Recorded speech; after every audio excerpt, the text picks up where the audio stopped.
Brother Bear and Sister Bear are celebrating St. Patrick's Day. Let's see what happens in the Berenstain Bears St. Patrick's Day. Oh, before we start the story, I hid 3 sneaky leprechauns somewhere in the pictures. See if you can find them.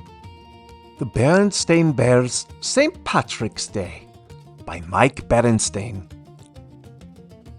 'Tis the luck of the bearish, or so we are told, that leads us on up to a pot of gold.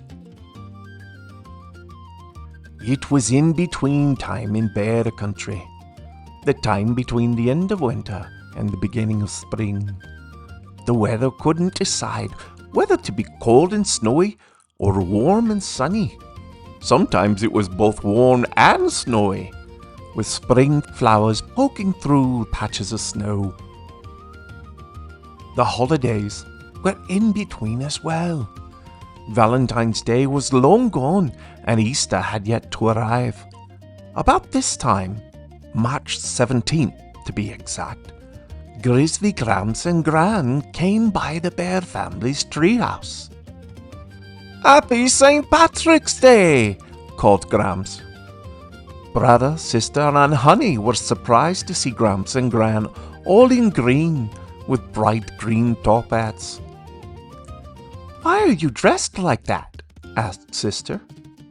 "For St. Patrick's Day, of course," said Gran. "What's St. Patrick's Day?" asked Brother. Gramps was shocked. "Don't you cubs know you're part bearish?" he asked. "We know we're bears," said Sister, puzzled. "That's not what I mean," laughed Gramps, and he explained. "To be bearish," said Gramps, "means that some of our ancestors came from the island of Bearland across the sea. Bearland is a fair green country called the Emerald Isle. That's why we wear green on St. Patrick's Day." "Who is St. Patrick?" asked Brother. "St. Patrick was important in Bearish history," said Gramps. "He brought goodness and faith to Bearland. There's a story he drove all the snakes from the country. Snakes were thought to be evil, and there are no snakes there to this day." "Oh," said Sister, disappointed. She liked snakes. "Come along now," said Gran. "We're going to the St. Patrick's Day parade. Everyone in Bear Country who even feels bearish will be there. We've brought along green outfits for everyone." They were soon dressed all in green, a different look for them. Gramps gave them green clover leaves to wear. "What are these?" asked Sister. "Shamrocks," said Gramps. "They are a symbol of Bearland and are said to bring good luck. The luck of the bearish." "Nice," said Brother, who didn't mind a little good luck. As they headed for the parade route, the cubs wondered about St. Patrick's Day. "Gramps," said Brother, "can you tell us more about Bearland?" "Of course," said Gramps. "We'll start with the legend of the leprechaun." "Lepre who?" asked Sister. "Leprechaun," repeated Gramps. "What's that?" asked Brother. "It sounds weird." "And so it is," agreed Gramps. The family reached the parade route down Main Street in Beartown. Papa set up folding chairs, and they settled down to wait for the parade to start. It was one of those warm and sunny in-between days. The cubs relaxed in their chairs, thinking about leprechauns. They began to doze off and, as they dozed, to dream. Sleepily, the cubs opened their eyes. To their surprise, it seemed they were in a green and pleasant land. It looked like, well, an emerald isle. They were all alone. It was peaceful and serene. Puffy white clouds billowed over the green hills, and a beautiful rainbow appeared. It arced, shimmering down to the hills and beyond, Without thinking, the cubs followed the rainbow.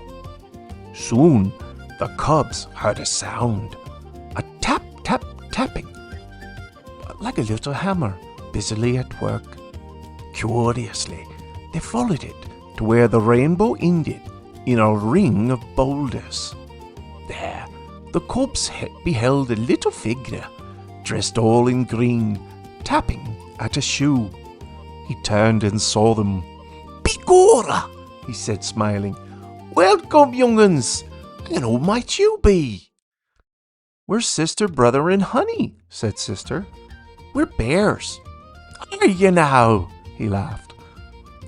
"Tell us, sir," said brother, "are you a real leprechaun?" "Well now," he said with a wink, "what do you think I am?" "And what brought you here, my darlings? Did you follow the rainbow?" "Yes, we did," admitted brother. "And I suppose you're expecting a pot of gold," said the leprechaun with a chuckle. "I guess so," said sister shyly. "And sure you were right," said the leprechaun, stepping aside and revealing a pot of gold glistening in the rainbow. "Help yourselves." Scarcely able to believe their luck, the cubs dug into the gold and filled their pockets. "Wake up," someone was saying. It was Grizzly Gran. "You're missing the parade." The cubs sat up, rubbing their eyes. The pot of gold and the leprechaun and the Emerald Isle disappeared. They were sitting in their folding chairs on Main Street in Beartown. But somehow, something seemed different. The St. Patrick's Day parade was indeed getting started. It was a sight to behold. There were marching bands and bearish dancers. There were pipers piping and harpers harping. Mayor and Mrs. Honeypot drove by in the long lavender limousine. The whole Beartown, police and fire departments came marching along.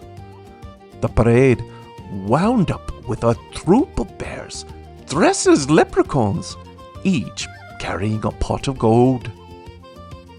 As the bear family packed up their things and started for home, the cubs thought back to their vision of the Emerald Isle and the leprechaun's pot of gold. Had it really been just a dream? Then Honey thought she caught a glimpse of something. A little figure, dressed in green, hopping behind a boulder. And she thought she heard a soft chuckle. Could it be? Begorra! Who can tell? The end.